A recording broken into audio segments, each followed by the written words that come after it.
জয়গুরু। বন্দে পুরুষোত্তমম। পরম প্রেমময় শ্রী শ্রী ঠাকুর বর্তমান যুগ পুরুষোত্তম।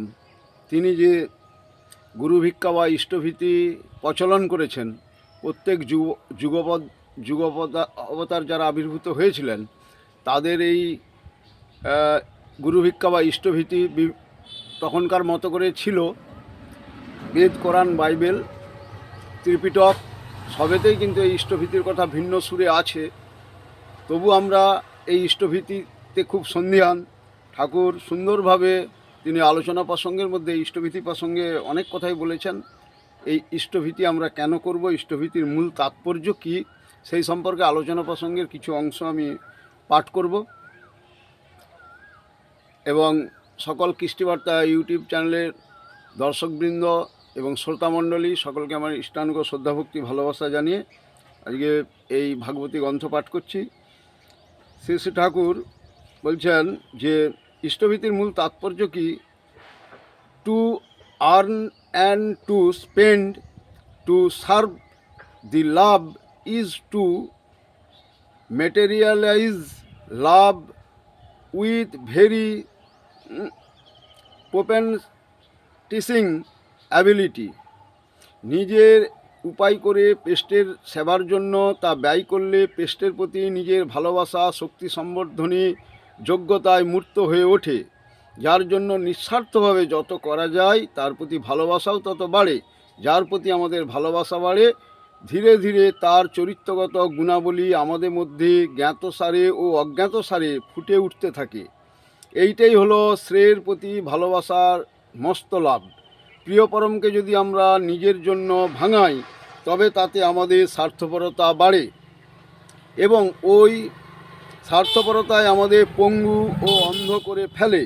আমাদের যোগ্যতা দিন দিন তলিয়ে যেতে থাকে। আর প্রিয়পরমের জন্য স্বার্থত্যাগ করলে আমাদের প্রবৃত্তি অভিভূতি কমে, আমাদের স্বার্থবোধ এবং বৃদ্ধিপ্রাপ্ত হয়। তখন সংকীর্ণতা লোপ পায়, আমরা চলার রাস্তা ঠিক পাই।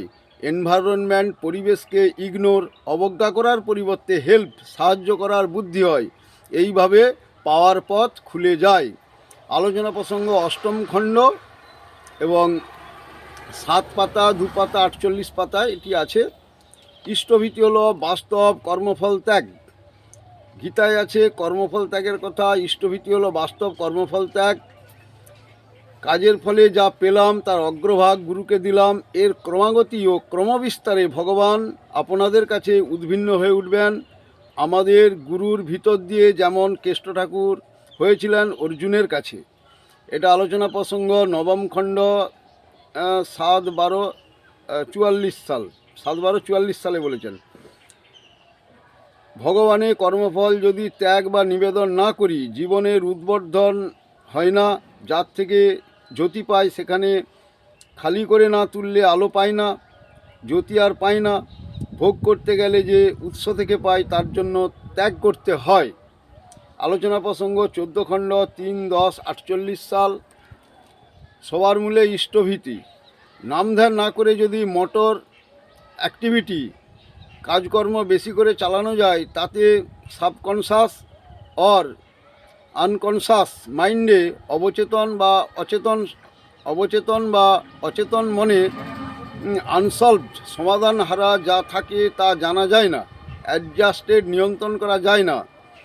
জ্ঞান ধাতুর মানে জ্ঞান, বোধ ওখানে তেসরা তিলে। ধ্যান করলে জ্ঞান ও বোধ হয় বলেই ওকে আগ্রাচক্র বলে। আর প্রেসার, চাপটাই আদত জিনিস। ইষ্টভীতি হলো প্রেসার, চাপ।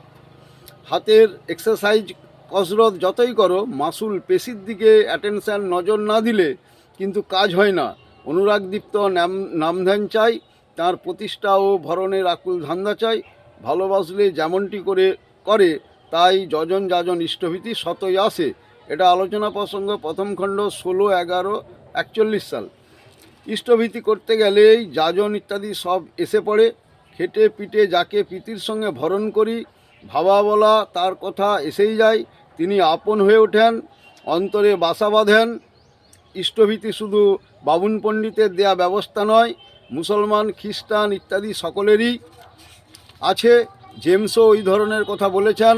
তবে আমাদেরটার মধ্যে তপস্যার ভাবটা বেশি আছে এবং ভবতী ভিক্ষাং দেহি বলে উপনয়ন সংস্কার থেকে আরম্ভ করে আমরণ দিনের পর দিন চলতেই থাকে। এককে কেন্দ্র করে অন্য যা সব করা যায় সবই ইন্টিগ্রেটেড সংহত হয়ে ওঠে। গড়ায় এক থাকলে তারপর যত শূন্যই বসাও ততই বেড়ে যায়। আলোচনা প্রসঙ্গ প্রথম খণ্ড 12-3-41 সাল। ইষ্টভীতির চাপে কি হয়? সব সময় সব কাজের মধ্যে ওই ধান্দা যদি থাকে, ইষ্টভীতির জোগাড় করতেই হবে। তখন জীবের সবখানির মধ্যে ইষ্ট ওতপ্রোতভাবে গেঁথে যান। আলোচনা প্রসঙ্গ প্রথম খণ্ড 18-11-41 সাল। ইষ্টভীতি করার অমোঘ ফল প্রসঙ্গে বিধিমাফিক করার ভিতর দিয়ে বিহিত ফল লাভ হয়ে থাকে। নিয়মিতভাবে ইষ্টভীতি করার ফল অমোঘ। ইষ্টভীতি মানে মঙ্গলযোগ্য। ইষ্টভীতির কথা নতুন কিছু না। বেদ, গীতা, বাইবেল, কোরআন, সংহিতা সব জায়গাতেই আছে এর কথা। জেমসের কথার মধ্যেও এমন আভাস পাওয়া যায়। নিত্য পঞ্চমহাযজ্ঞের কথা হিন্দু সন্তান আজ ভুলে গেছে, দুর্দশাও তাই আজ ঘিরে ধরেছে।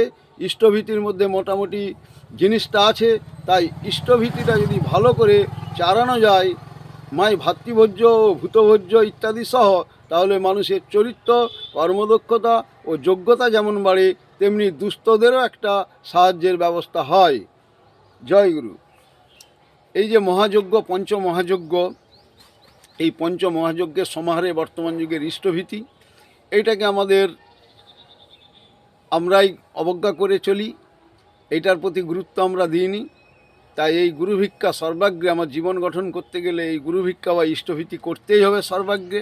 এটা আধ্যাত্ম যোগের সঙ্গে সামর্থ্য যোগ, এবং এই আধ্যাত্ম যোগের সঙ্গে এই সামর্থ্য যোগ না থাকলে আমাদের মধ্যে একটা প্রেসার হবে না, আমাদের মধ্যে কর্মশক্তিও কিন্তু গজিয়ে উঠবে না। আমরা কিন্তু এলোমেলোভাবে জীবনটাকে নিয়ন্ত্রিত করতে থাকব। আজকে এই ইষ্টভীতিকে কিছুতেই অস্বীকার করা যাবে না। যারা অস্বীকার করে মহামূর্খ, না বুঝে না জেনে তারা উপেক্ষা করে, তারা কিন্তু নিজের মতো করে লাস্টে কিন্তু ফলটা কিন্তু তাদের জিরোই হয়, এবং জীবনটাও কিন্তু অনেকটা তাদের ঠকা হয়ে যায়।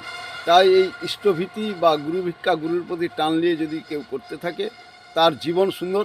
তাই সকলের কাছে আবেদন রাখবো, শ্রী শ্রী ঠাকুর অনুকূলচন্দ্রকে গ্রহণ করে এই ইষ্টভীতি শুরু করুন, টেস্ট করে দেখুন জীবনের ঠিকভাবে, নিশ্চয়ই কিন্তু আপনারাও ফল পাবেন।